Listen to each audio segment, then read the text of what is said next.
Depuis le temps que je le connais, Samuel reste pour moi un sphinx, une énigme. Peut-être parce qu'il est avant tout un être de fuite. Sans cesse, il s'esquive.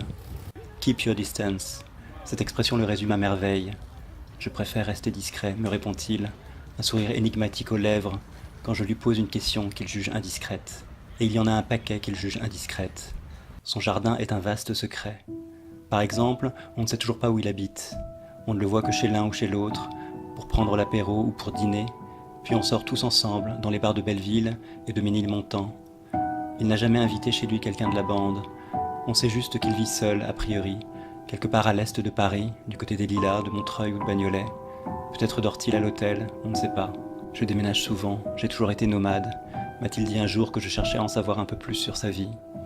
Son culte du secret est devenu un sujet de plaisanterie entre nous, ce qui le laisse impassible quand on l'évoque en sa présence.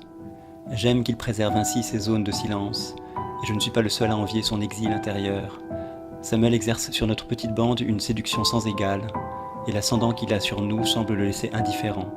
Je crois qu'il fait partie de ces êtres d'exception, entourés d'amis écriveurs qui sont là pour les raconter. Un jour que je lui parlais de son art si subtil de garder les distances, il m'a répondu « C'est sans doute parce que je m'invente sans cesse une autre vie ». Difficile de connaître le degré de sincérité d'une telle réponse dans sa bouche. Poussant l'art de l'esquive à la perfection, il a toujours cette allure de celui qui s'en va. Un soir d'hiver, très tard, que j'attendais avec lui à une borne de taxi du côté des Batignolles, il s'est arrangé pour refermer hâtivement la portière du taxi dans lequel il venait de s'engouffrer, de sorte que je ne puisse pas entendre l'adresse qu'il indiquait au chauffeur. Je me souviens d'ailleurs ne même pas avoir aperçu la tête du conducteur dans le noir, et d'avoir alors eu l'étrange impression que le taxi n'était conduit par personne. Notre ami fait route en solitaire. Quand il n'est pas en soirée, habituellement entouré de faux rebelles et de révolutionnaires de salon, que par esprit d'ironie, il s'amuse à déstabiliser, il semble intouchable. Dès qu'il n'est plus en représentation, comme il dit, il s'enferme dans un monde que nul ne semble pouvoir pénétrer. Quand j'ai le grand privilège de me retrouver seul avec lui dans l'appartement, de partager ne serait-ce qu'une heure son intimité, il me fait pénétrer insensiblement dans une atmosphère de rivage des Syrtes où le familier devient stupéfiant. Fenêtre ouverte sur l'interzone qui borde le périphérique, clarté diffuse dans l'appartement éclairé par les 3 couronnes de projecteurs au-dessus de l'échangeur de Bagnolet. Les lumières de la circulation dansent sur les murs du séjour et au plafond. Le vin léger dans nos verres éclaire encore un peu plus la nuit. Depuis cette tour de nulle part, Samuel et moi guettons les signes qui parfois se répondent dans la pénombre. C'est une attente dense, une attente sans désœuvrement. Pourquoi partir, me demandes-tu soudain? Être en partance suffit sans doute. Toi, si plein de solitude, me fait découvrir l'art de la conversation. Une conversation lente, intérieure, baignée d'accords mineurs, entrecoupée de silence et qui mine de rien fait grandir l'intelligence. Attentif à chaque mot que tu prononces, tu construis tes phrases à voix basse, comme si tu les écrivais. Lorsqu'il est très tard et que tu as un peu bu, il t'arrive aussi de dire des choses étranges. Semblant alors absent à toi-même, tu parles par saccades. Les bouts de phrases qui, au bout de l'épuisement, sortent de ta bouche ont un rythme heurté, ce qui donne à peu près ça. Comment localiser la blessure initiale, la petite déchirure qui ouvre à ce qui brûle, ce qui résiste, ce qui persiste en nous? Je ne réponds rien. J'ai appris à garder le silence. Avec toi, les échanges les plus remarquables se font souvent en silence. Durant ces intervalles féconds, à la fois intenses et étrangement longs, j'ai l'impression de rêver en ta compagnie, c'est-à-dire de partager avec toi le même rêve. On est alors tous les deux seuls ensemble.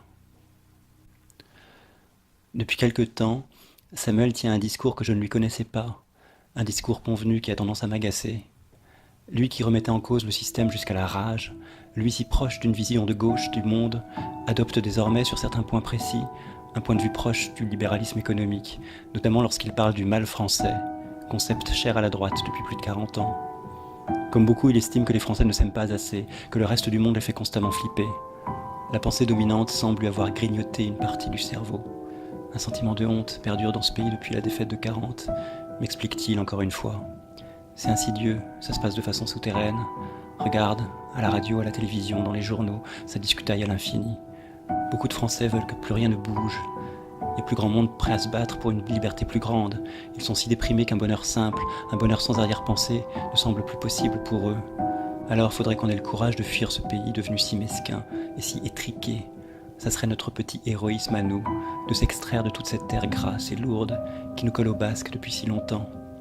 L'empêchement qu'on ressent en étant ici, c'est ça qui devrait nous donner la rage de nous barrer au plus vite pour explorer d'autres horizons. Des Français repliés sur eux-mêmes, réfractaires au changement.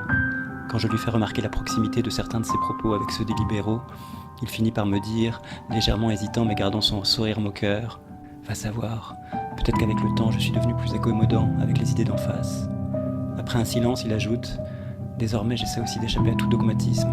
Je fuis les dévots de tous bords. C'est vrai aussi que quand on n'a plus le dedans en fusion, on a tendance à vivre davantage dans la nuance.